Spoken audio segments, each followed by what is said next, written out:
불을 짓는 소리 들으소서. 내 갈급함 주의 음성 들리네. 내게로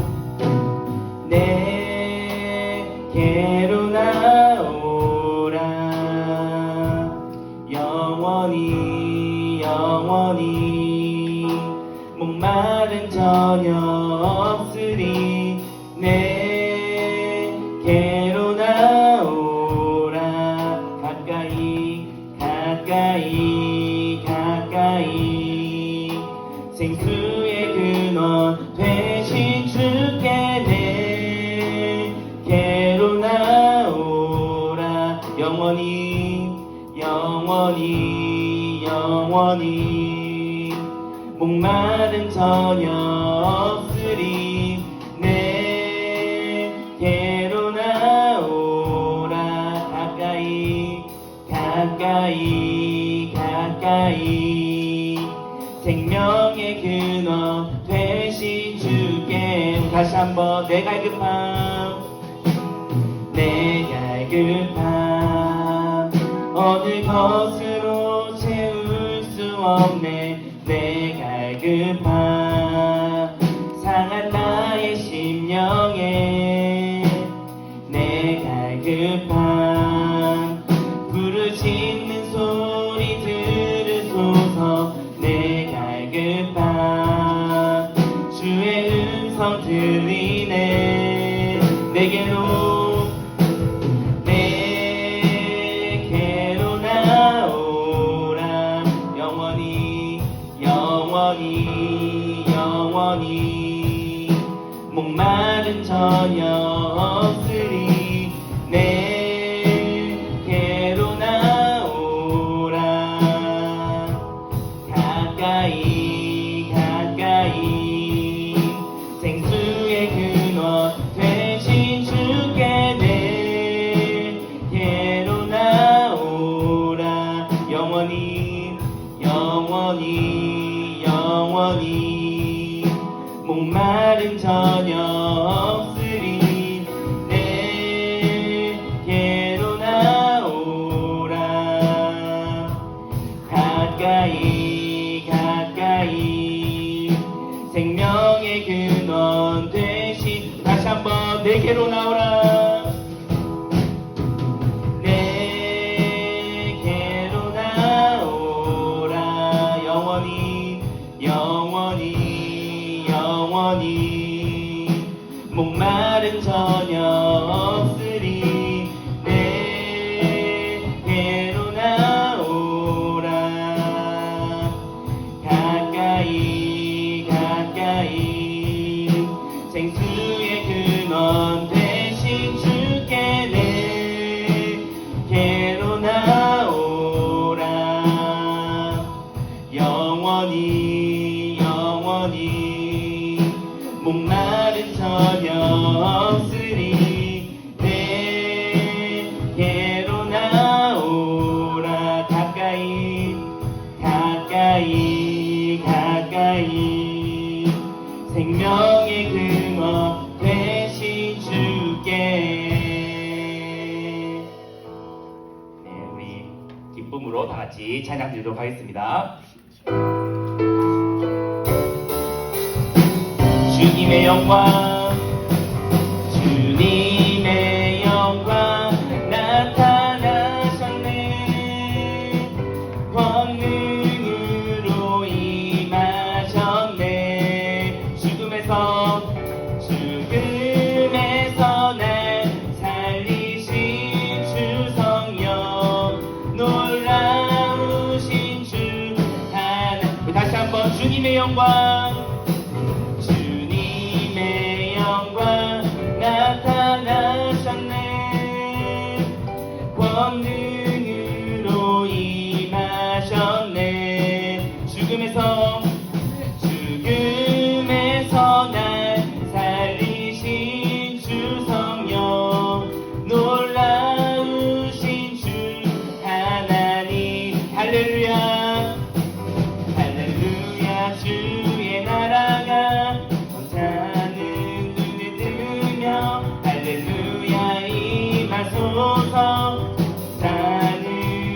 걷게 되리 나는 선포하리 만왕의 왕 예수 주의 나라 임하시네. 다시 한번 주님의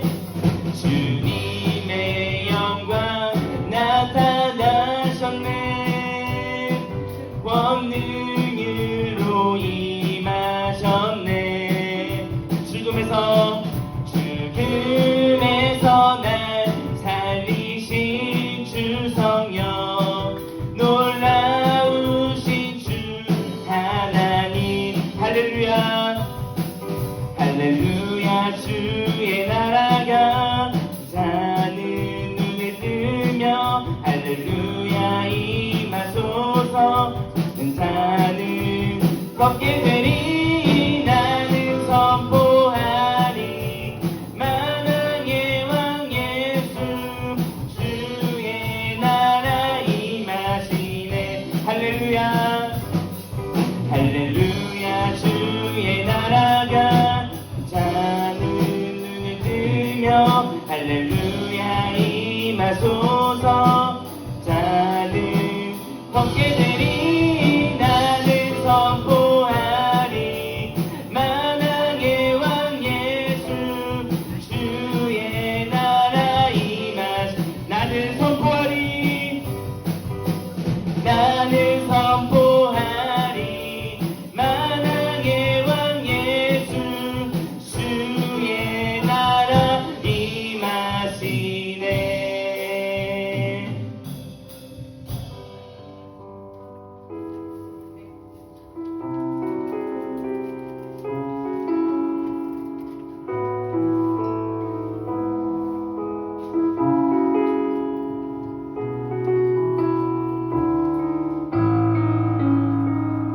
내 아버지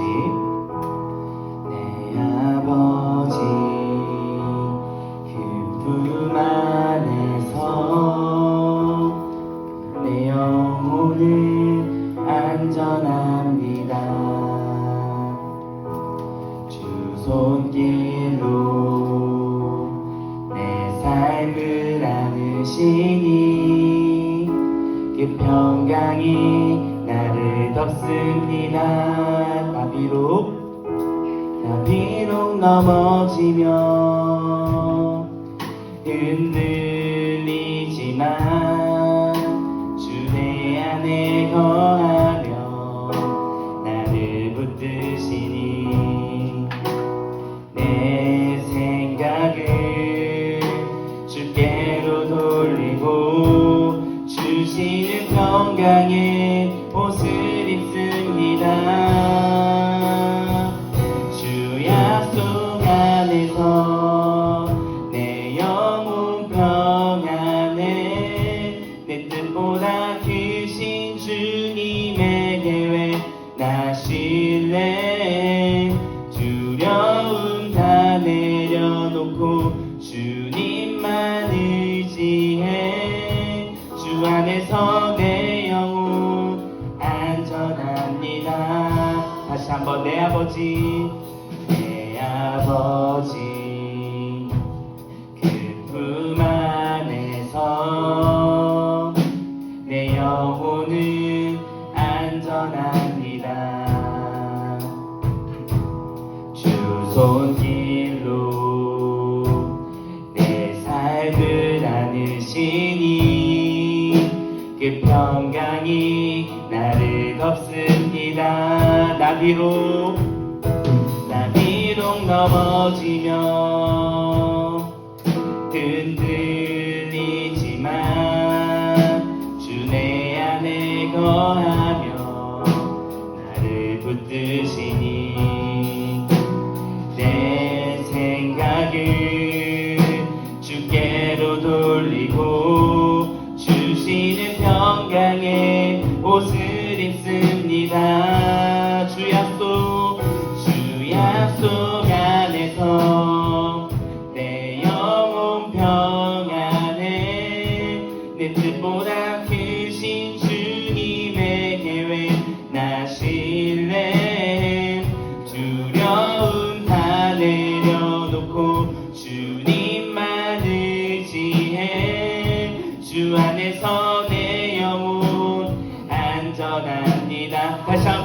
약속 안에서 주 약속 안에서 내 영혼 평안해 내 뜻보다 크신 주님의 계획 나 신뢰 두려움 다 내려놓고 주님만 의지해 주 안에서 내 영혼 마지막으로 주 약속 안에서 약속 안에서 내 영혼 평안해 내 뜻보다 크신 주님의 계획 나 신뢰 두려움 다 내려놓고 주님만 의지해 주 안에서 내 영혼 안전합니다.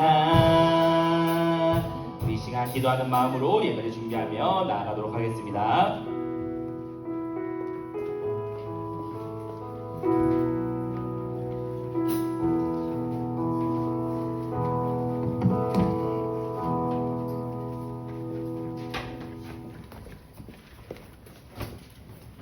여호와를 경외하며 그의 길을 걷는 자마다 복이 있도다.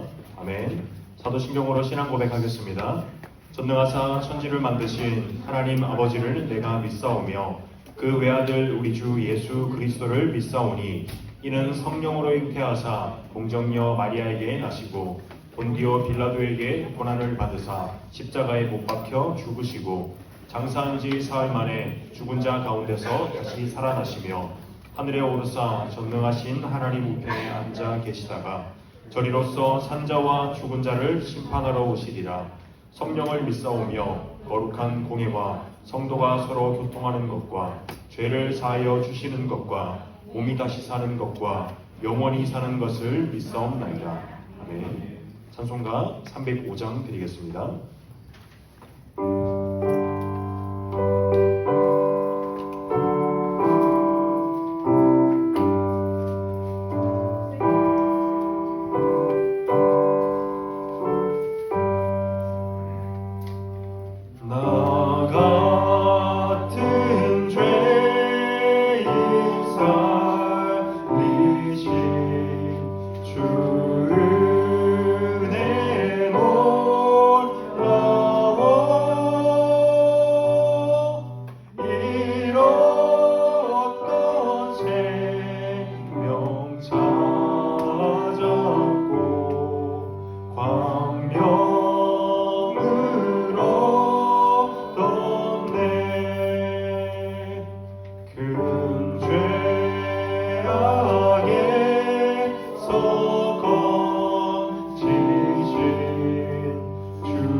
대표하여 권서은 자인이 기도하겠습니다.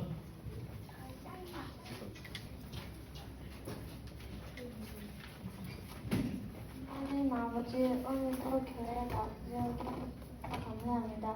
한 주간 동안 지은 죄가 있다면 용서해 주세요. 한 주간도 안전하게 지켜주셔서 감사합니다. 그리고 다음 주도 안전하게 지켜주세요. 말씀 전하시는 전도사님께 은혜를 주시고 말씀을 들을 때 집중해서 들을 수 있게 해주세요. 예수님 이름으로 기도드립니다. 아멘.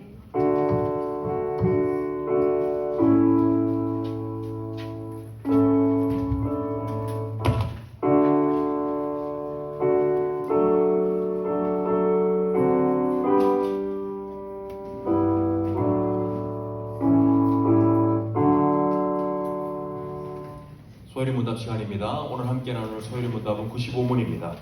제가 문을 읽으면 우리 친구들이 답을 해주면 되겠습니다. 95문입니다. 어떤 사람에게 세례를 베풀어야 합니까? 우리는 오늘 밖에 있는 자는 그 누구라도 그리스도에 대한 믿음과 순종을 고백하기 전에 세례를 당할 수 없으나 우리는 교회의 회원의 기관들에게는 세례를 받을 수 있습니다. 네, 우리가 이제 세례의 유익에 대해서 나눴고, 그렇다면 이 세례는 누가 받아야 되는가, 누구에게 베풀 수 있는가에 대해서 95문에 이야기하고 있습니다. 우리가 여기서 나오는 것 중에 보이는 교회라는 말이 있습니다. 우리 여러분 눈에 보이는 교회는 어떤 것이 있을까요? 우리가 흔히 유형교회라는 말을 합니다. 우리 눈에 보이는 것, 실제 하는 교회, 우리가 다니는 교회 건물이 될 수도 있고, 여러분이 출석하는 이 자리가 될 수도 있고, 이러한 교회에 우리가 회원으로 있는 자, 우리 교회의 회원이 아닌 자에게는 우리가 교회에 들어와서 회원이 되고 이 믿음과 그 순종을 고백하기 전에는 세례를 베풀 수가 없다는 것입니다. 즉, 내가 교회를 다니지 않고 출석하지 않고 내가 교회의 회원이 되지 않은 상태에서 내가 신앙이 있으니 내게 세례를 베풀어 달라고 해서 우리가 임의로 세례를 베풀 수 있는 것이 아니라 교회의 정식적인 회원이 되고, 그리고 그럼으로써 우리 여기서 믿음을 고백할 때 우리가 그때 세례를 받을 수 있다는 겁니다. 그러나 여기서 보이는 교회 회원의 유아들에게는, 여러분들 다 유아 세례를 받은 친구들이 많을 겁니다. 우리가 유아 세례를 받는 이유는, 우리가 교회를 다니면서 유아 세례를 받는 이유는 표시입니다. 언약이고 그리고 표징이라고 할 수가 있습니다. 즉, 우리가 유아 세례를 받음으로 우리가 구원을 받는다는 것이 아니라 이 자녀가 하나님의 자녀로서 성장할 것, 또한 그 자녀가 하나님의 교회에 속한 자녀로 성장할 것을 미리 이야기하는 것입니다. 특히 이 유아 세례는 특별히 우리의 부모님과 우리의 선생님들에게도 큰 유익이 있는데, 이것은 내 자녀를 하나님의 언약 백성으로서 키워내겠다, 신앙 안에서 키우겠다라는 다짐과 결단 또한 들어가 있는 것입니다. 그래서 우리가 받은 이 세례는 결코 우리가 그냥 쉽게 교회를 다니는 것만으로 받은 것이 아니라 우리가 하나님의 언약 백성 안으로 들어온 교회의 회원이 되었다는 것, 우리가 그것을 기억하면서 세례의 유익을 누릴 수 있으면 좋겠습니다. 우리 이 시간 헌금 찬송 부르면서 하나님께 예물을 올려드리도록 하겠습니다.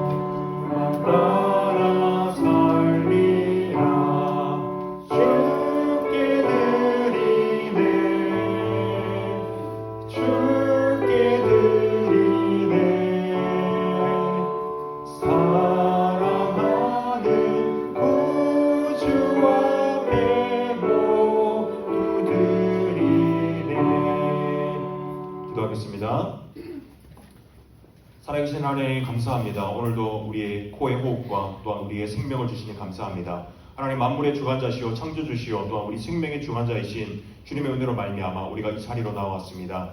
하나님, 오늘도 우리의 신앙의 고백을 담아 주님께 예물을 올려드립니다. 하나님, 예물이 사용되는 곳에 하나님 나라와 영광과 또한 우리 아이들의 신앙의 성장과 성숙함에 있어서, 또한 어릴 적부터 예수님이 우리의 참된 구주요 그리스도요 우리의 인생의 또한 구원자라는 것을 고백하는 우리 친구들 될 수 있도록 은혜를 베풀어 주시옵소서. 하나님, 이 시간 우리가 말씀을 듣습니다. 성령께서 조명하셔서 우리의 어둠 속에 있는 그 진리의 빛을 깨닫게 하시고, 또한 성령께서 그 말씀을 비추심으로 하나님 우리의 심령 가운데 주님이 새겨지는, 주님의 말씀이 새겨지는 이 시간 될 수 있도록 은혜 베풀어 주시옵소서. 감사하고 살아계신 예수님의 이름으로 기도드리옵나이다. 아멘. 우리 함께 하나님 말씀 보도록 하겠습니다. 우리 자리에 일어나서 함께 본 하나님의 말씀은 요한복음 12장 20절에서 26절까지의 말씀입니다. 신약성경 168쪽에 있습니다.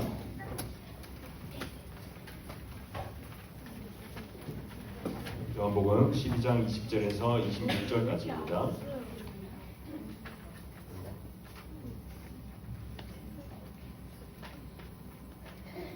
신약성경 168쪽입니다.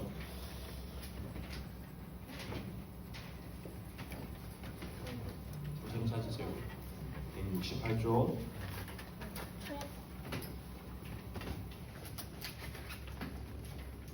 찾았어요? 네, 알았어요. 자, 오늘은 우리 한 절씩 교독할 건데 우리 자매 먼저 한 절씩 읽도록 하겠습니다. 자매 먼저 시작.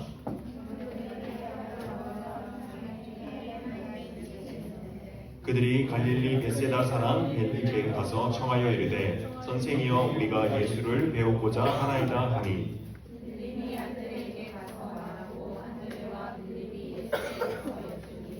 예수께서 대답하여 이르시되 인자가 영광을 얻을 때가 왔도다.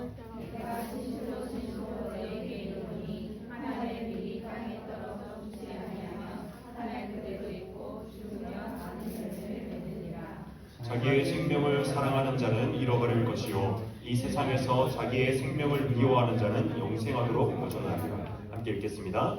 사람이 나를 섬기려면 나를 따르라. 나 있는 곳에 나를 섬기는 자도 거기 있으리니 사람이 나를 섬기면 내 아버지께서 그를 귀히 여기시리라. 아멘. 자리에 앉겠습니다.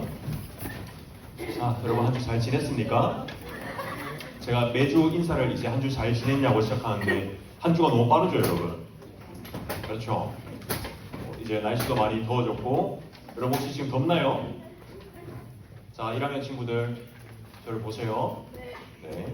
자, 여러분 많이 덥죠, 여러분? 어제는 우리 소풍 답사를 다녀왔습니다. 너무너무 더웠어요. 너무 더워서 좀 힘들었는데 오늘은 그래도 날씨가 좀 풀렸는데 여러분 우리 또 저녁에 또 추울 수 있으니 환절기 감기 조심하시고 네. 여러분 우리 하기 전에 스트레칭 한번 하고 갈까요? 여러분 피곤해 보이는데 벌써? 자, 스트레칭 한번 하세요. 자, 스트레칭 한번 하세요. 한번 펴고 하세요, 여러분. 여러분 우리 시작 전에 지치면 어떡해요, 여러분? 자, 여러분 준비됐죠? 자, 여러분. 자, 1학년 친구들, 여러분 활발한 건 좋은데 예배 시간입니다. 네, 지켜주세요. 자, 여러분 우리가 올해 이제 4월교회가 몇 주년일까요, 여러분? 여러분 앞에 사진 찍었어요? 찍은 친구들도 있고 못 찍은 친구들 아직 포토존 있으니까 여러분 찍으시면 됩니다. 자, 여러분 128주년을 맞았는데 여러분 혹시 우리 4월교회를 설립한 분이 누군 줄 알아요, 여러분? 자, 힌트 여기 있습니다. 하나님. 맞습니다. 하나님이 세우셨죠? 자, 하나님이 누구를 시켜서 세우셨을까요? 자, 잘생기셨죠? 이분 누굴까요? 찰리? 맞아요. 누가 예승이가 얘기했어요? 예승이? 맞아요, 여러분. 아담스 선교사님 들어봤어요, 여러분? 자, 그거 아니고요. 자, 여러분 그렇다면 여기 교회는 어디 교회일까요? 맞아요, 사월교회예요.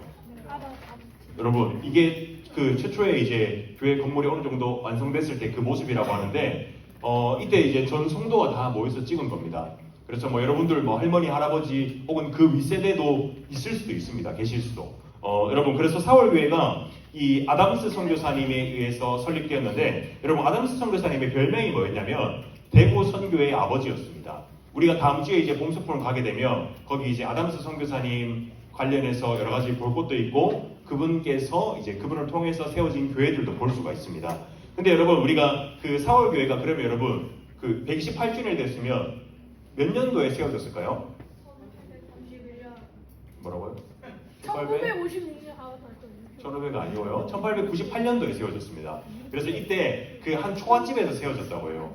우매교회라고 지금의 그 4월교회로 이름 바뀌기 전에 매우 우매교회라는 이름으로 시작했는데 이때 당시에 이 선교사님이 어떤 분이었냐면 잠깐 얘기를 하면 그 굉장히 미국의 엘리트였습니다. 여러분 한국에서 제일 좋은 대학 하면 어딜까요? 서울대. 미국에서는 어딜까요? 그거. 하버드. 미국에 고려대가 없습니다. 자, 미국에 뭐 하버드나 뭐 MIT 뭐 여러 개가 있죠. 뭐 있는데 여러분 혹시 존스 허킨스 대학이라고 들어봤어요? 들어봤어요. 미국의 10대 명문 대학교로 가는데 이때 당시에 이 아담스 선교사님이 여기를 졸업을 했습니다. 그때 당시에도 이제 세계 10대 대학으로 알려져 있었는데 이때 당시에 그 아담스 선교사님이 이 대학을 졸업하면서 이 대학에 졸업한 사람들의 앞날은 창창하겠죠. 앞길이 창창하다는 말이 맞나요? 앞길이 창창하겠죠. 뭐 좋은 회사를 갈 거고 쉽게 좋은 돈을 많은 돈을 벌 수 있을 거고 이러한 큰 영광을 누릴 수가 있었을 겁니다. 이때 당시에 아담스 선교사님이 이 대학을 졸업하고 맥코믹 신학교라는 것을 졸업하고 그 다음에 선택한 길이 어디냐면 한국으로 오는 것이었습니다. 1895년에 대학을 졸업하고 한국으로 왔습니다. 한국으로 돌아와서 1898년에 사월교회를 개척하였습니다. 그래서 여러분 아담스 선교사님이 우리 다음 주에 거기 소풍 가면 알 텐데 거기 사과나무를 처음에 들여온 분이 아담스 선교사님입니다. 그리고 아담스 선교사님 여러분 계명대학교라고 알아요? 저쪽에 옆 끝에 있죠. 거기 이제 계명대학교를 설립하시고 또한 의료와 교육과 여러 가지에 힘을 쓰셨던 분입니다. 그러면서 여러분 아담스 선교사님의 아내이신 그 넬리 딕 여사 우리 카페 이름 뭐죠 여러분? 아담스가. 아니요. 여러분 생각하고 말하세요. 카페 넬리죠 넬리. 그 아담스 선교사님의 아내 선교사님 여사님 이름을 따서 넬리 카페라고 이름을 지었습니다. 우리가 가면 다음 주에 가면 거기 묘지도 있습니다. 비석도 있습니다. 그런 것도 있는데 아담스 선교사님의 아내인 넬리 딕 여사님은 한국에 온 지 14년 만에 사망하셨습니다. 소천하셨습니다. 여러분 아담스 선교사님은 고국에서의 미국에서의 성공과 영광 거기서는 엄청나게 미국은 그 당시에 부했습니다. 그러나 조선에 오면 남학신이 아니죠. 집신 신고 다니던 그때에 와서 그 생고생을 하며 자기의 영광을 버리고 오셨던 분이 아담스 선교사님입니다. 여러분 우리 여름 수련회 때 강사로 오신 분 기억나나요? 얼굴 되게 작으신 목사님이잖아요. 조성용 목사님이라고. 그분이 이제 5월 15일에 선교로 출국을 하셨습니다. 혹시 어디로 간다고 기억나나요? 그때 카톡 친구 추가 맞아요. 헤이라오라는 채널 친구 추가하라고 했는데 여러분 했어요? 네, 잘했습니다. 라오스로 출국을 했습니다. 여러분 라오스가 혹시 어떤 나라인지 아나요? 뭐 대표적으로 알려지는 거는 공산주의 국가입니다. 통제를 당하고 이제 종교의 자유가 없는 나라이고 함부로 복음을 전할 수 없는 나라이고 순식간에 내가 없어질 수도 있는 나라입니다. 그런 곳에 이제 15일에 그 선교사님 두 분이 들어가셨습니다. 여러분 우리가 이러한 것들을 보면서 이렇게 앞날이 창창한 어떠한 한 미국의 청년이 그리고 한국에서 있었던 그러한 목사님이 그 나라로 공산주의 나라로 그리고 조선과 같은 그러한 어둠이 깊은 나라로 오는 것을 우리가 어떻게 생각이 되나요? 정말로 낭비라고 생각이 되나요? 아니면 참 잘한 일이다라고 생각이 되나요? 여러분 우리가 그 나라에서 고난과 그거를 버리고 우리가 이 땅에 오는 것, 참 헌신과 수고가 필요한 그 나라에 오는 것 하나님께서는 그것을 보고 뭐라고 하실까요? 하나님께서는 그것을 보고 분명히 착하고 충성된 자가 내가 수고하였다. 그리고 하나님의 영광과 함께 참여하게 하겠다라고 말씀하신다는 겁니다.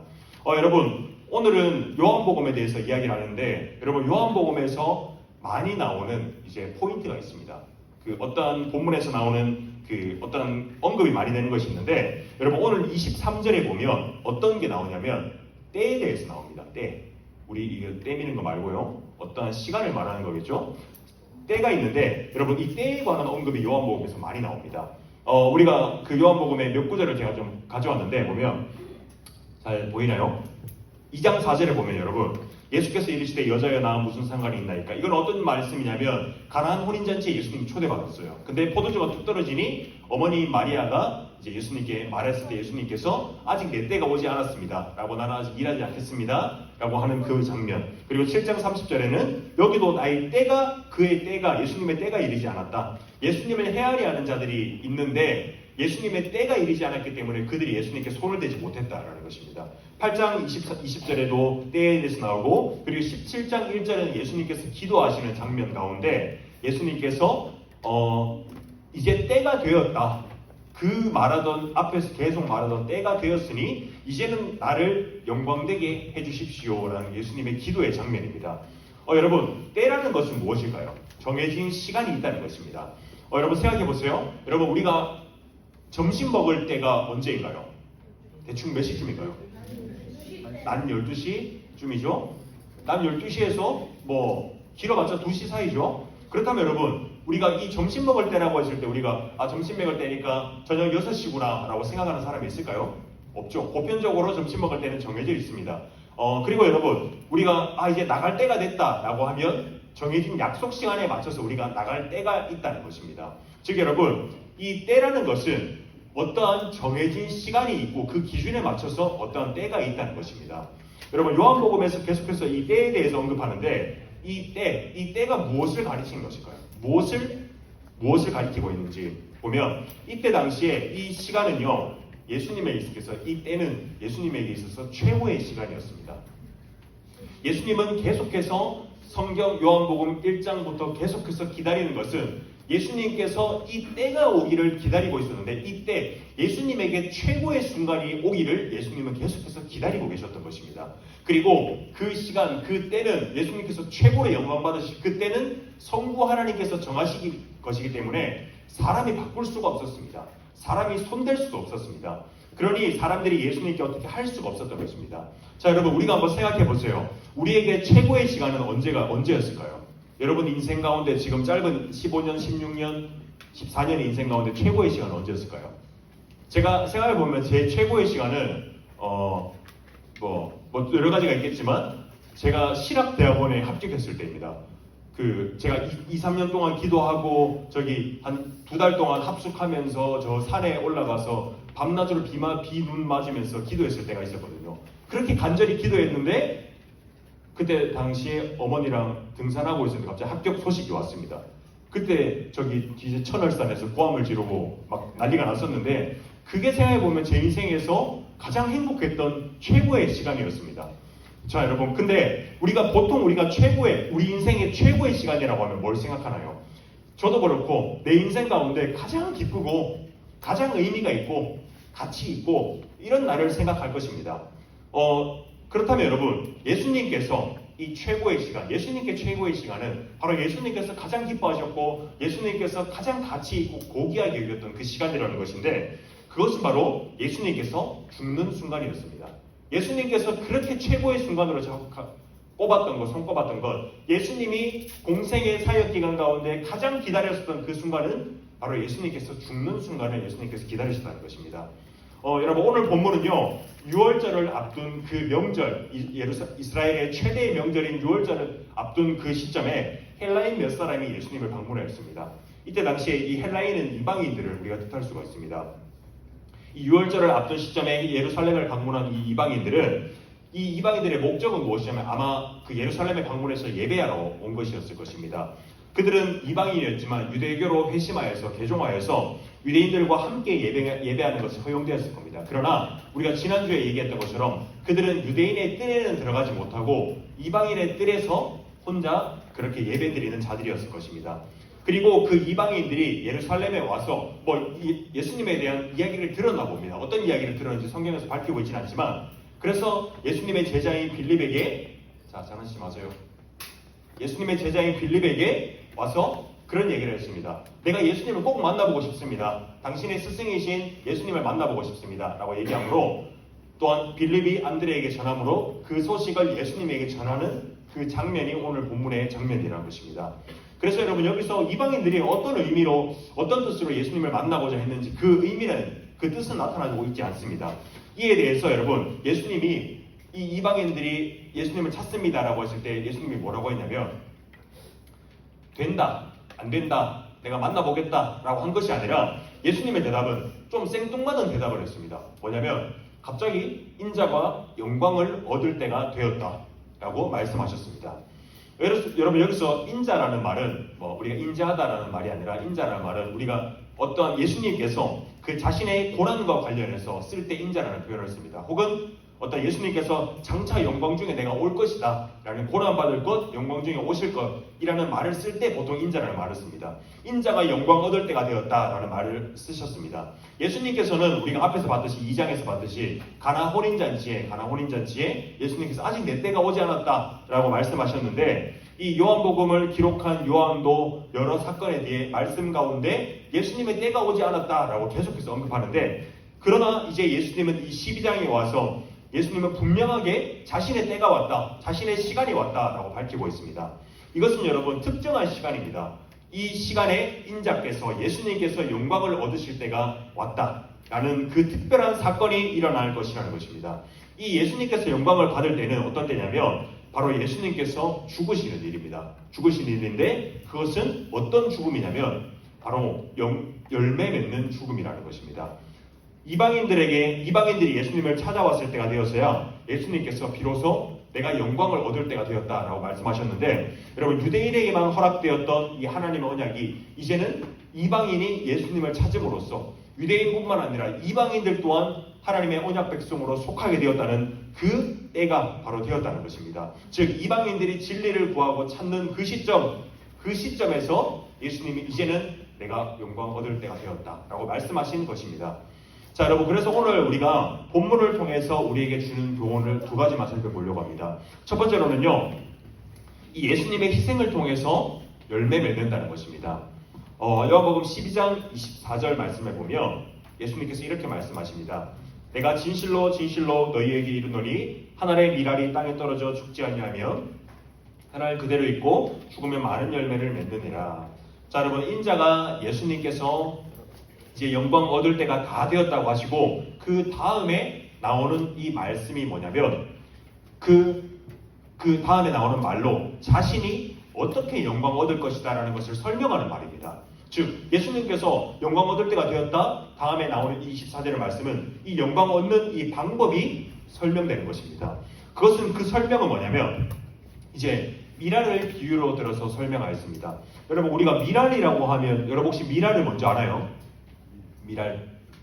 밀가루, 미네랄 말고요. 네, 밀가루에 있는 그 알입니다. 그 씨앗이라고 할 수가 있습니다. 그 알이라고 할 수 있는데, 여러분 그 밀의 씨앗이 한 알이 열매 맺기를 위해서 땅에 떨어져 죽어야 된다라고 말씀하고 있습니다. 그 한 알의 밀은요, 땅에 떨어져서 심겨지고 그리고 거기서 싹이 트고 한 그루의 밀이 되고, 그리고 여러분 그 한 알의 밀이 땅에 떨어져서 몇 개의 그 밀알 열매를 맺냐면 150개에서 500개 정도의 그 열매를 맺는다고 합니다. 그러다 여러분 이 밀이 있는데 땅에 떨어지지 않으면 그것은 그냥 그 한 알의 밀로 남아있을 뿐입니다. 여러분 예수님께서는요, 자신이 얻을 영광을 설명하기 위해서 자신을 밀알로 비유로 설명하셨습니다. 영광에 대한 해석이기 때문에 우리가 영광스럽고 값어치 있는 것, 내게 가장 가치 있는 것을 떠올려 본다면, 여러분 우리 인생 가운데 여러분들에게 딱 하나만 준다면, 가장 비싼 것 하나만 얻는다면 여러분 우리는 뭘 생각할까요? 비싼 거, 뭐 보석, 예를 들어 보석이라고 해봅시다. 제가 아는 보석 수준이 이제 뭐 다이아몬드가 제일 비싼 건데, 여러분 내게 다이아몬드가 귀할까요? 아니면 이 미랄 한 알이 귀할까요? 여러분 이거 제가 여러분 노리는 대답이 아니라 맞아요, 고맙습니다. 미랄이 더 귀합니다. 그런데 여러분 보석이 그러다 여러분 비싼 걸로 해보세요. 여러분 보석이 다이아몬드가 비쌀까요? 미랄 한 알이 비쌀까요? 다이아몬드. 네, 고맙습니다. 제가 원하는 대답이 나왔습니다. 자 여러분, 보석이 더 비쌉니다.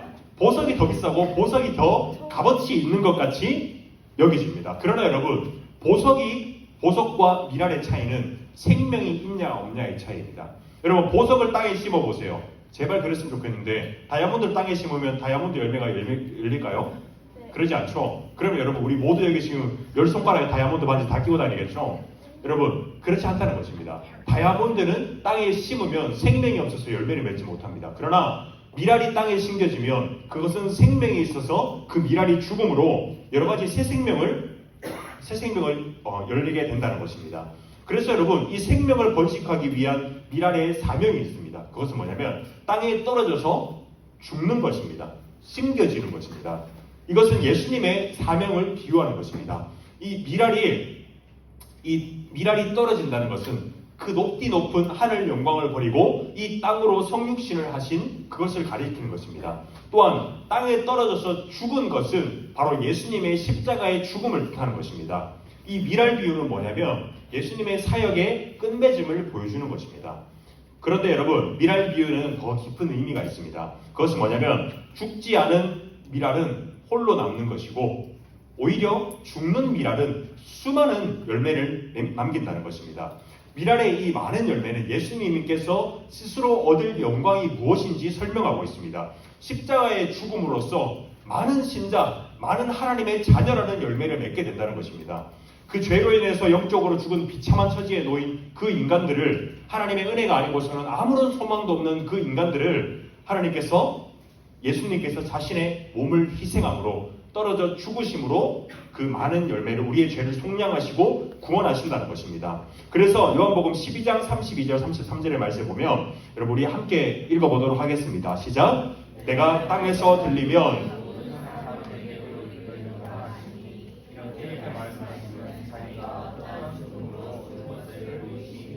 아멘. 자, 여러분 예수님은 이제 32절에 가서 예수님께서 땅에 들려서 올라갈 때가 되면 택하신 모든 사람을 구원하겠다라고 말씀하셨습니다. 여러분 예수님께서 땅에서 들린다는 것은 뭐냐면 죽어서 땅에서 들린다는 것입니다. 이 때가 되면 모든 사람을 내게로 이끌겠느라, 하나님의 택하신 그 자녀들을 내게로 이끌 때가 되었다라고 말씀하시는 것입니다. 예수님께서 십자가에 높이 달리는 그 시간은 인자가 영광을 받는 시간일 뿐만 아니라 만민이 구원을 받는 시간이라고 했습니다. 그리고 이제는 유대인만 구원받는 것이 아니라 하나님의 택하신 자녀, 이방인 또한 하나님의 그 뜰에 들어와 하나님의 언약 백성으로 속하여 이제는 구원을 얻는다는 것입니다. 그래서 여러분 예수님께서 성경에 요한복음에 보면 여러 가지 비유가 나오는데 그 하나의 비유는 생명의 떡이라고 말씀하십니다. 스스로를 예수께서 이르실 때 나는 생명의 떡이니 라고 말씀하시는 것입니다. 여러분 우리가 떡이라는 것을 생각할 때 사람들의 배를 배부르게 해주는 것입니다. 그리고 남에게 씹혀야 됩니다. 씹혀서 사라져야 되는 것입니다. 예수님께서 이 떡에 대한 비유를 함으로써 나는 누군가에게 의해서 씹혀서 사라져야 될 존재이고 누군가에게 배를 불려줘야 할 존재이다. 너희들의 영적 생명을 배불리 해줘야 될 존재이다 라고 말씀하시는 겁니다. 그렇다면 여러분 우리가 이 말씀을 듣고 우리 인생에서 가장 가치 있게 여기고 또한 영광스럽게 여겨야 하는 것이 무엇인지 한번 생각해 보길 바랍니다. 여러분 만약에 여러분들이 2000년 전에 예수님의 제자였어요. 예수님의 뒤를 쫓아다니는 제자였어요. 그렇다면 여러분 우리 또한 아마 착각에 빠질 수도 있었을 겁니다. 제자들이 다 그랬듯이요. 어떤 착각이냐면 예수님께서 여러분 이 앞절에 보면 예루살렘에 입성하실 때 어린 나귀를 타고 입성하셨습니다. 그때 당시에 이제 많은 사람들이 종려나무 가지를 흔들며 호산나 호산나 왕이여 라고 환영하였습니다. 이때 당시에 종려나무 가지를 들고 흔드는 것은 뭐냐면 왕이 들어오는 것을, 왕이 입성하는 것을 환영하는 것이었습니다. 즉 예수님께서 왕 대접을 받으며 예루살렘으로 입성하셨다는 것입니다. 그 뒤를 따르는 제자들은 무슨 생각을 했을까요?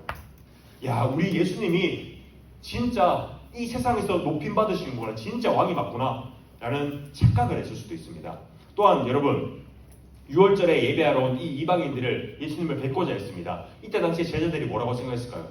와, 우리 예수님의 이름이 유대인뿐만 아니라 이제 이방인들까지 펼쳐졌구나. 야, 우리 예수님 좀 있으면 전국적으로 스타가 되겠는데? 라고 생각할 수도 있었을 것입니다. 여러분, 그러나 예수님께서는 뭐냐면 그러한 것을 두고 영광이라고 말씀하지 않으셨습니다. 이런 것들을 영광으로 생각하는 것은 여전히 자기를 사랑하고 내가 이 세상에서 영광받아야 되겠다라는 그 표시에 지나지 않았다는 것입니다. 예수님은요, 영광이라는 것을 설명하면서 미랄과 같은 열매를 맺고자 하셨습니다. 그 미랄과 같은 열매는 홀로 남지 않으시고 홀로 영광 받는 것이 아니라 많은 열매를 남기심으로 죽는 것을 말씀하셨습니다. 여러분, 신자는요, 그리스도의 제자의 삶을 보여주는 사람입니다. 즉 그리스도를 본받아 사는 사람이 바로 믿음이 있는 사람입니다. 예수님께서 미랄을 본보기로 보여주는 원리, 즉 생명이 생겨나게 한 그 원리는, 그 조건은 오히려 우리에게 죽음이라는 것을 우리에게도 적용될 수가 있다는 것입니다. 요한복음 12장 25절에 보면, 오늘 뒷절의 말씀 보면 자기의 생명을 사랑하는 자는 잃어버릴 것이요 이 세상에서 자기의 생명을 미워하는 자는 영생하도록 보존하리라 라고 말씀하셨습니다. 여러분, 자기의 생명, 즉 우리의 목숨을 사랑한다는 것은 뭐냐면, 여러분, 자기의 생명을 사랑하지 않는 사람이 있나요? 없습니다. 누구나 나의 생명을 사랑합니다. 그러나 여기서 생명을 사랑하지 말라는 것은 뭐냐면 내 생명, 내 목숨에 절대성을 부여하지 말라는 것입니다.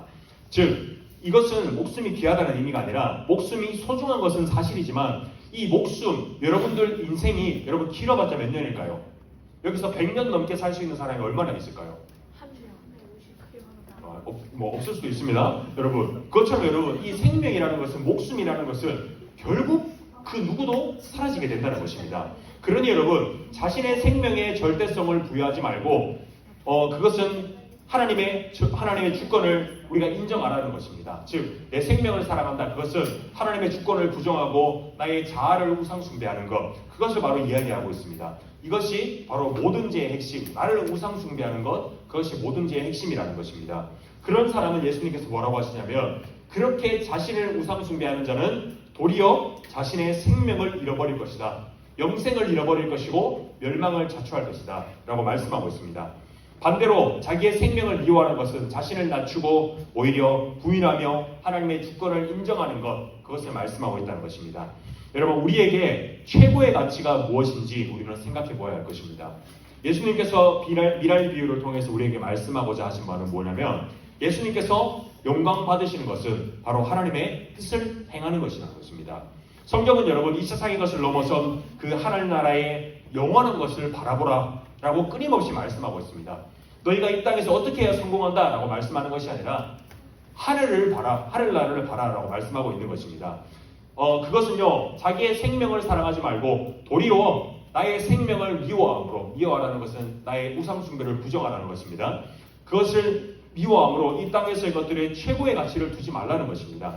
물론 여러분, 하나님께서 내게 주신 것을 감사해야 됩니다. 내게 주신 가족을 감사해야 되고, 물질을 감사해야 되고, 환경을 감사해야 됩니다. 그러나 여러분, 그것이 내 인생의 목적이자 전부가 되어서는 안 된다는 것입니다. 여러분, 나는 무엇을 내 인생의 최고의 가치로 여기고, 그리고 나는 무엇을 가장 사랑하는가, 이 질문에 여러분들이 스스로 고민하고 대답할 수 있어야 됩니다. 그리고 분명히 주님께서 그것을 묻는 순간이 올 것입니다. 내 인생의 최고의 가치는 무엇이냐라고 묻는 순간이 올 때가 있다는 것입니다.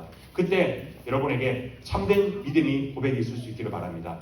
우리 두 번째로 본문을 통해서 주는 교훈은, 우리는 예수님의 제자가 되어야 된다는 것입니다. 여러분, 기지개 한번 더 피고 할까요? 네. 피곤하죠 여러분? 네, 기지개 한번 피세요. 기지개가 제가 한 3번 피려고 그랬는데 오늘 2번만 피면 될 것 같아요. 자, 여러분, 두 번째로는 우리가 본문을 통해 주는 교훈은 예수님의 우리가 제자가 되어야 된다는 것입니다. 여러분, 예수님을 섬긴다. 여기서 사람이 나를 섬기려면 라고 말씀하고 있는데, 여러분, 여기서 섬긴다는 것은 뭐냐면 그분께 우리가 순종한다는 것입니다. 예수님께 순종한다는 것이고, 그분의 뜻대로 우리가 행한다는 것입니다. 예수님을 섬기는 사람이 예수님과 맺게 되는 관계가 있는데, 우리가 예수님을 섬긴다라고 할 때 그분과 맺는 관계는 뭐냐면 바로 우리가 예수님의 제자가 된다는 것입니다. 예수님의 제자가 된다는 것이 바로 예수님을 섬기는 것인데, 여러분, 여기서 말하는 것, 섬기려면 나를 따르라 라고 말씀하고 있죠. 그것은 예수님을 섬기는 사람에게 가장 중요한 것이 뭐냐면 그것은 바로 예수님을 따르는 것입니다. 즉, 예수님의 제자가 되는 것, 그것이 바로 중요하다는 것입니다. 예수님께서 여러분, 제자들을 처음 부르셨을 때 그 어떤 두 제자가 등장하는데, 그 두 제자는 자신의 스승이었던 세례 요한을 떠나 예수님을 따랐습니다. 또한 베드로와 다른 제자들도 자신의 배를 버리고 자신의 부모를 버리고 예수님을 따랐던 것입니다. 여러분, 따른다는 것은 제자가 된다는 것, 즉 이것은 제자가 된다는 것은 스승의 발자취를 따라 그분의 가치와 인생을 따라 생각과 가치 등을 따라가는 것, 그것이 바로 제자가 된다는 것입니다. 그리고 여러분, 예수님의 제자가 된 사람들에게 또한 약속하신 것이 있습니다. 그것은 뭐냐면 그 영광을 약속하는데, 사람이 나를 섬기면 하나님 아버지께서 그 사람을 귀하게 여기실 것이다 라고 약속하고 있습니다. 미랄같이 죽는 자는 자기를 부인하고 주님을 따르는 그 자의 삶에게 주어진 최고의 영광은 하나님 아버지께서 그 사람을 귀하게 여긴다, 존귀하게 여긴다는 것입니다. 여러분, 그것은요, 우리 하나님께서 주신 영원한 위로와 평안과 이 땅에서 누릴 수 없는 하나님의 위로와 사랑이라는 것입니다. 여러분, 이 땅의 것은 사라지고 또한 썩어질 것입니다. 우리가 누리는 좋은 집, 좋은 폰, 이쁜 옷, 혹은 내 소중한 친구들, 내 가족들, 여러분, 이것들은 모두 세상에서 썩어지고 없어지는 유한한 존재들입니다.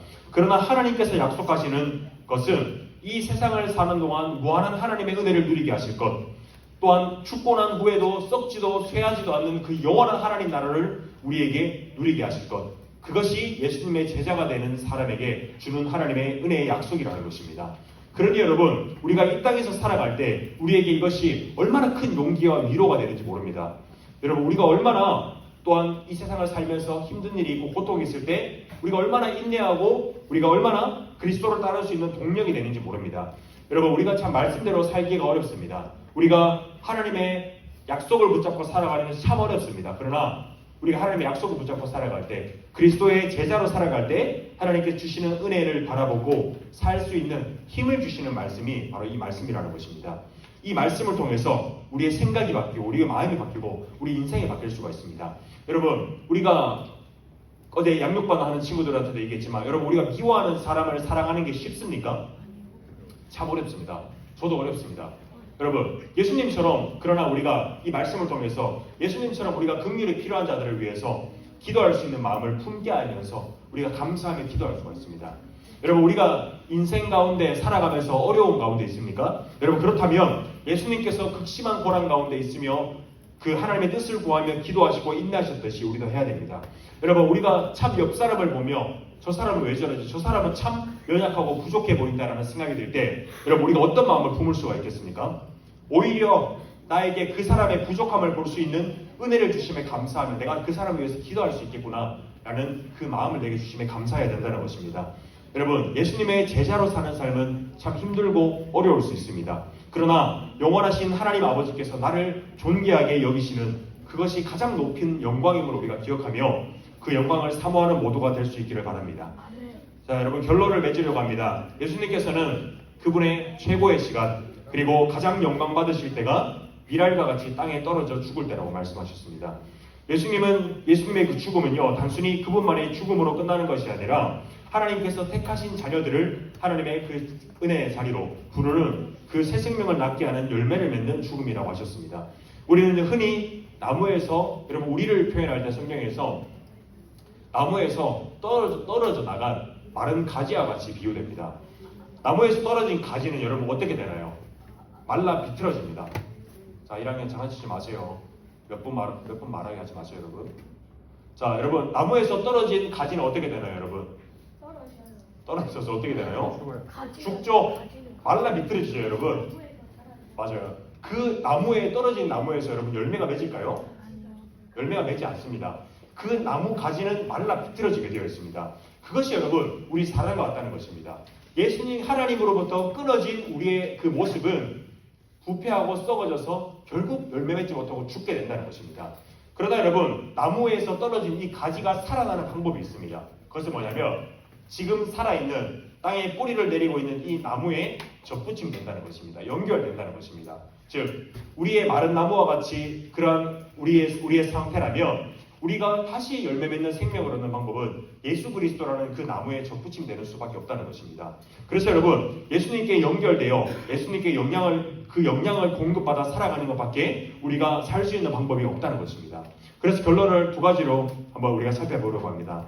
그런데 여러분, 예수님께서 미랄과 같이 죽으심으로 우리에게 주신 새 생명을 얻기 위해서는 오직 구원의 방법인 예수님을 믿어야 되는 것뿐입니다.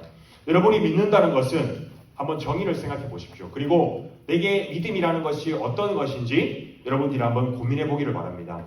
믿음이라는 것은요, 내가 죄인이라는 것을 자각하는 것이 함께 수반되는 것이고, 그로 인해서 내가 참 예수님 없이는 내가 존재할 수 없는, 살 수 없는 그런 연약하고 부패한 죄인이구나 라는 것을 깨닫는 것입니다. 그리고 두 번째로는 우리가 그분의 예수님의 제자가 되어야 된다는 것입니다. 예수님을 따르는 삶, 그리고 말씀을 따르는 삶, 하나님께서 주실 영광과 상급을 바라보며 이것이 설령 낭비라고 사람들 눈에 보일지 몰라도 우리가 땅에 씨앗 하나를 심는 그 삶을 살 수 있기를 바랍니다. 미랄과 같이 나를 하나님 나라에 심고 다른 나라를 위해서, 다른 사람을 위해서 희생하며 주님의 말씀을 따르는 그 제자의 삶이 내게 가장 영광이요, 내게 가장 복된 것이라는 것을 기억하며 살 수 있기를 바랍니다. 바라기는 여러분, 이 자리에 있는 여러분들이 나중에 많은 복음의 헌신자들이 나오기를 바랍니다. 하나님이 내 인생의 최고의 목적이자 유일한 목적이며 내 인생이 그분만을 위해서 헌신하는 삶, 가장 영광스럽고 복된 길에 참여하는 우리 중동부 친구들, 또한 내가 미랄과 같이 땅에 심겨져 주님께서 열매를 맺듯이 내가 주님을 위해 헌신하는 그 삶을 사는 우리 중동부 친구들 되기를 주님의 이름으로 기원합니다. 우리 이 시간 잠깐 기도했으면 좋겠습니다. 기도할 때 오늘 말씀을 기억하며 우리 함께 기도했으면 좋겠습니다.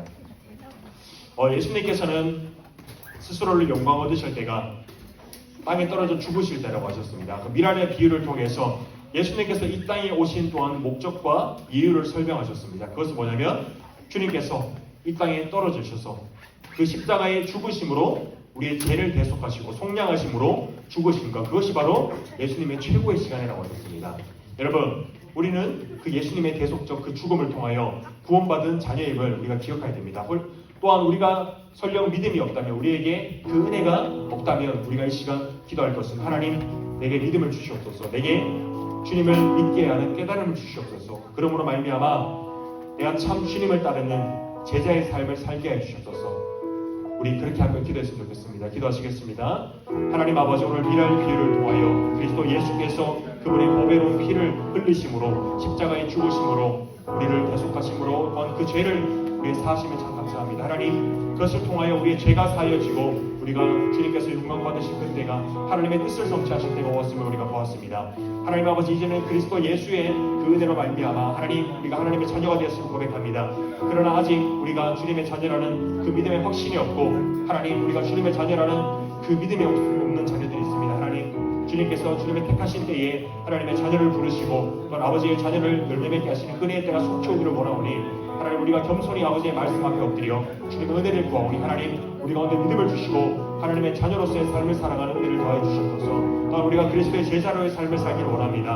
아버지 말씀대로 사는 삶, 하나님, 우리 말씀이 우리의 최고의 가치이자 유일한 목적이 될 수 있는 그런 삶을 살 수 있도록 은혜를 베풀어 주시옵소서. 그래야 하나님, 우리가 세상에다가 빛이 되고 소금이 되는 주님의 자녀 역할을 잘 감당하는 하나님의 자녀 될 수 있도록 은혜를 베풀어 주시옵소서. 하나님 감사합니다. 하나님, 오늘도 우리에게 말씀을 주시고 또한 성령께서 이 말씀 가운데 우리의 주님께서 미랄같이 땅에 떨어져 죽으심으로 우리가 하나님의 자녀 되게 하시는 것을 깨닫게 하신 시간 감사합니다. 하나님, 그러나 아직 우리가 믿음이 없고 연약한 자들이 있다면 주님께서 성령께서 우리의 마음의 문을 열어주셔서 하나님, 우리가 주님께서 우리의 참된 구주요 또한 그분의 죽으심이, 그분의 미랄같이 떨어지심이 우리에게 어떤 의미가 있는지 깨닫게 되는 우리 중등 친구들 될 수 있도록 은혜를 베풀어 주시옵소서.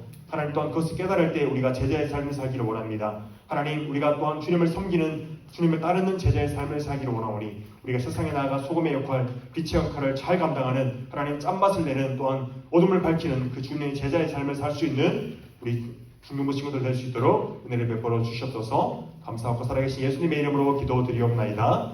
아멘. 우리 주기도문으로 예배를 태하도록 하겠습니다. 하늘에 계신 우리 아버지여, 이름이 거룩히 여김을 받으시오며 나라가 임하시오며 뜻이 하늘에서 이루어진 것 같이 땅에서도 이루어지이다. 오늘 우리에게 일용할 양식을 주옵시고 우리가 우리에게 죄 지은 자를 사하여 준 것 같이 우리 죄를 사하여 주옵시고 우리를 시험에 들게 하지 마옵시고 다만 악에서 구하옵소서. 내게 나라와 권세와 영광이 아버지께 영원히 있사옵나이다. 아멘. 네, 아멘. 자, 하나님께 영광의 박수 올려드리도록 하겠습니다.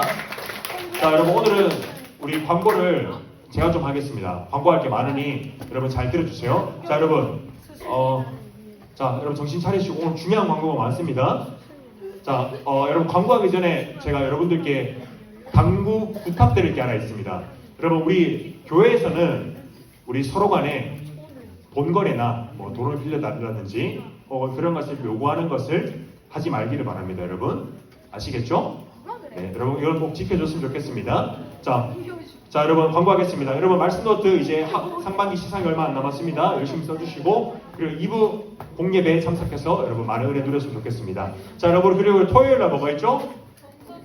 봄소풍 몇 시까지? 12시 반! 9시 반. 자, 틀렸습니다. 자, 12시 반 머릿속에 지워버리세요. 자, 9시 반 어디까지? 어디로? 유치부실로. 여기 1층에 유치부실로 오시면 됩니다. 자, 9시 반. 늦지 마세요. 자, 여러분 올 때 준비물이 있습니다. 자, 준비물이 뭘까요? 교통카드. 우리 지하철 타고 갈 겁니다. 교통카드. 그리고 자, 여러분 편한 복장, 편한 신발 신고 오세요. 구두 신고 오지 마세요. 자, 그렇게 하시고, 자, 여러분 그리고 봄소풍 때, 자, 1학년 제발 그걸 좀 보세요. 자, 또 나중에 또 뭐 딴 거 가져오지 말고, 자, 여러분 봄소풍 날 우리가 그 초대할 친구가 있으면 같이 와도 됩니다. 같이 친구 초청해서 같이 와도 좋고. 자, 그 다음에 여러분, 우리가 그 다음날 주일이죠. 주일이 무슨 날인지 알아요, 여러분? 일요일이고 친구 초청 잔치입니다. 그래서 여러분, 오늘 여러분 갈 때 요거를 나눠줄 겁니다. 이쁘죠, 여러분? 이렇게 뒤에 포장해서 여러분 먹으라고 주는 거 아닙니다. 좀 이상한데, 여러분. 여러분, 친구 주라는 겁니다. 친구. 여기 친구 주라는 건데, 여러분, 한 사람당 일단 2개씩 줄 수 있습니다. 근데 혹은 조금 더 필요한 사람은 한 3개 정도까지 가져갈 수 있을 겁니다. 그래서 여러분, 갈 때, 끝날 때 가져가면 되겠고, 여러분, 꼭 친구 주고 다음 주 주일에 데려오면 우리 같이 말씀도 나누고 또한 게임도 하고 맛있는 것도 먹고 할 시간 할 테니까 그렇게 해주시면 좋겠고. 자, 여러분, 내가 다음 주에 데려오고 싶은 친구 있다라고 하면 오늘 이름을 선생님들한테 가르쳐 주세요. 그래, 우리 선생님들이랑 전도사님이랑 한 주 동안 같이 기도하겠습니다. 자, 여러분, 그리고 다른 광고가 하나 있는데, 여러분, 오늘 혹시 교회에서 무슨 큰 일이 있습니다. 뭔지 알아요?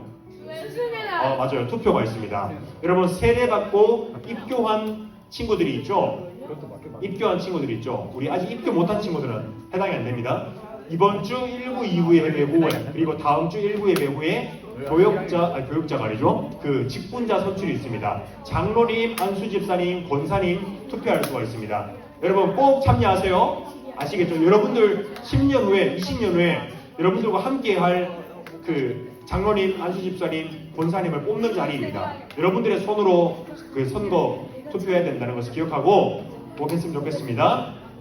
아시겠죠? 자, 소풍 때 뭐가 좋아야 된다? 몇 시? 신발 가져오지 말고 신고 오세요. 몇 시까지? 9시 반 어디로? 자, 오케이. 집을실로 됐습니다. 자, 그리고 여러분 오늘 혹시 무슨 날인지 알아요, 여러분? 맞아요. 오늘 스승의 주일입니다. 그래서 그 우리 선생님들이 모르게 깜짝 쇼가 아니라 깜짝 파티를 준비했습니다. 자, 그래서 우리 대표자들 나오세요. 우리 친구들도 모를 수가 있습니다. 자, 여기 나오세요. 자, 올라오세요. 2학년 올라오세요. 자, 우리 선생님들을 위해서 우리 1학년, 2학년, 3학년 아이들 대표들이 스스로 자원해서, 아직 자원한 게 아니라 제비뽑기했습니다, 여러분. 제비뽑기에서 이거 3명이 나왔습니다. 그래서 선생님들을 사랑하는 마음으로 편지를 썼습니다. 누구 먼저 할까요? 우리 1학년. 네. 자, 선생님 먼저 하세요. 선생님들 잘 들으세요. 안녕하세요. 중등부 1학년 샤이니들을 대표해 제가 감사의 마음을 전합니다. 처음 중등부에 올 때 반갑게 맞이해 주셔서 감사합니다. 항상 저희 중등부를 위해 기도해 주시고 사랑과 정성으로 가르쳐 주셔서 감사합니다. 하나님의 말씀을 저희에게 쉽고 웃으시며 전해주시는 선생님들의 모습에 감동을 받았습니다. 때로는 저희가 장난도 많고 말씀에 집중하지 못할 때도 있었지만 그럴 때마다 인내심으로 다가와 주시고 꾸준히 관심과 사랑을 보여주셔서 큰 힘이 됩니다. 선생님들의 수고 덕분에 하나님을 더 가까이 알아가고 믿음 안에서 자라고 있습니다. 선생님들과 전도사님 항상 건강하시고 주님의 사랑 안에서 기쁨 넘치길 기도합니다. 진심으로 감사드립니다. 사랑과 감사의 마음을 담아 함경 올림.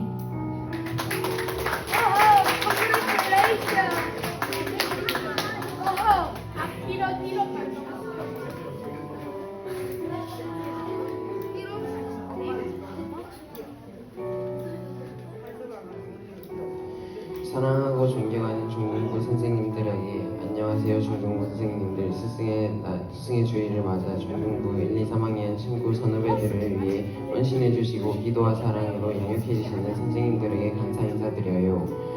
주 안에서 그 수고가 헛되지 않고 그 열매가 아름답게 맺혀지길 함께 기도하며 하나님께서 선생님들을 한 분 한 분 지혜를 더해 주시고 기쁨으로 사역해 주시도록 축복해 주시기를 소망합니다. 다시 한번 감사의 마음을 전하며 스승의 날을 진심으로 축하드립니다. 2학년 대표 황규 드림.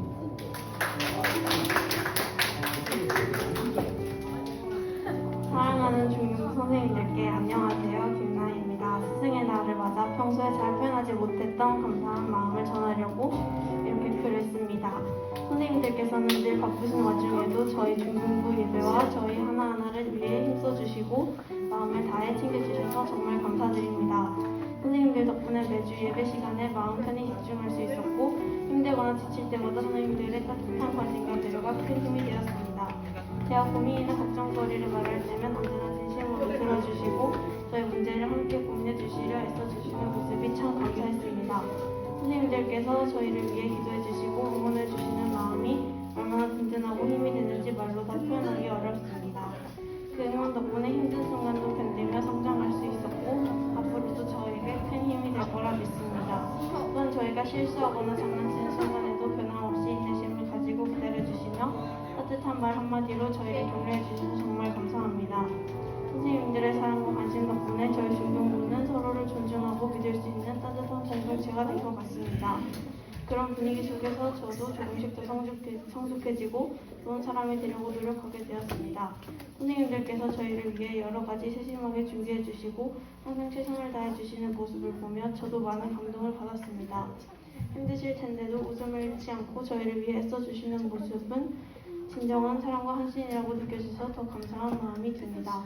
그런 선생님들 덕분에 저희가 함께하는 예배가 단순히 시간을 보내는 것이 아니라 마음이 평안해지고 힘을 얻는 소중한 순간이 되었습니다. 앞으로도 선생님들께서 베풀어 주시는 사랑과 관심을 잊지 않고 저희도 서로를 배려하고 존중하는 책임감 있는 중등부 친구들로 성장하겠습니다. 선생님들께서도 항상 건강하시고 행복한 일만 가득하시길 진심으로 바랍니다. 스승의 날을 맞아 다시 한번 깊은 감사의 마음을 전하며 존경과 사랑의 마음을 담아 인사드립니다. 우리 1, 2, 3학년 같은 마음이죠? 네, 우리 선생님들 잠깐 앞으로 나오시겠습니까? 네, 조금 남은 게 있습니다. 나오시면 됩니다. 네, 선생님들 나와주시고, 자, 우리 썼는 편지는 저한테 주고 가세요. 전시해 놓게. 네, 맞습니다. 수고하셨습니다. 자, 선생님들 잠깐 나오시면 됩니다. 자, 우리가 여러분들 우리 임원들이나 같이 여러분들을 대표해서 좀 준비한 선물이나 이런 것들도 있습니다. 여러분 혹시 이 찬양 아나요, 여러분?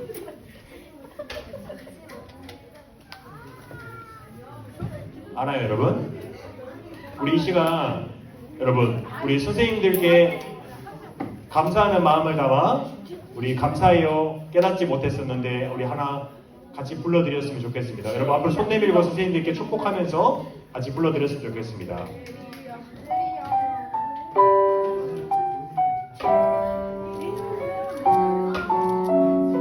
자, 임원들 나와주세요.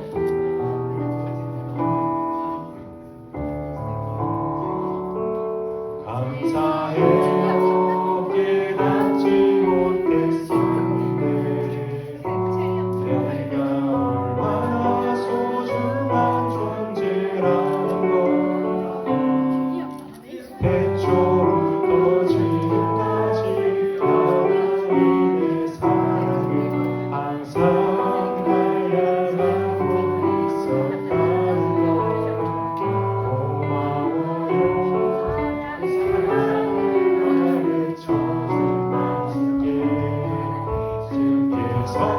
허락하신 당신께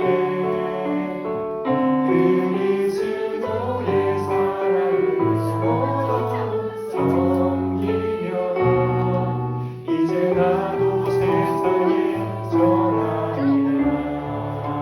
당신의 사랑하기 위해 그리고 그 사랑 전하기 위해 주께서 택하시고 이 땅에 심으셨네. 또 하나의 열매를 바라시며 자 우리 열매를 바라시며 하나의 열매를 바라시며 자 여러분 우리 선생님들께 감사와 존경의 의미를 담아 큰 박수 한번 드리겠습니다. 선생님 감사합니다. 자 우리 선희 선생님들을 못 들은 선생님들 자, 여러분, 우리 시간이 많이 되었지만 잠깐 반별로 모여서 진행하면 되겠습니다. 여러분, 갈 때 그리고 소품 안내문이 있습니다. 간식이랑 같이 들고 가셔야 됩니다. 들고 가서 토요일 날 가져오세요.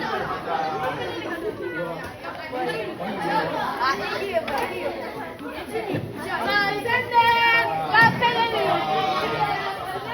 이거 손을 대고.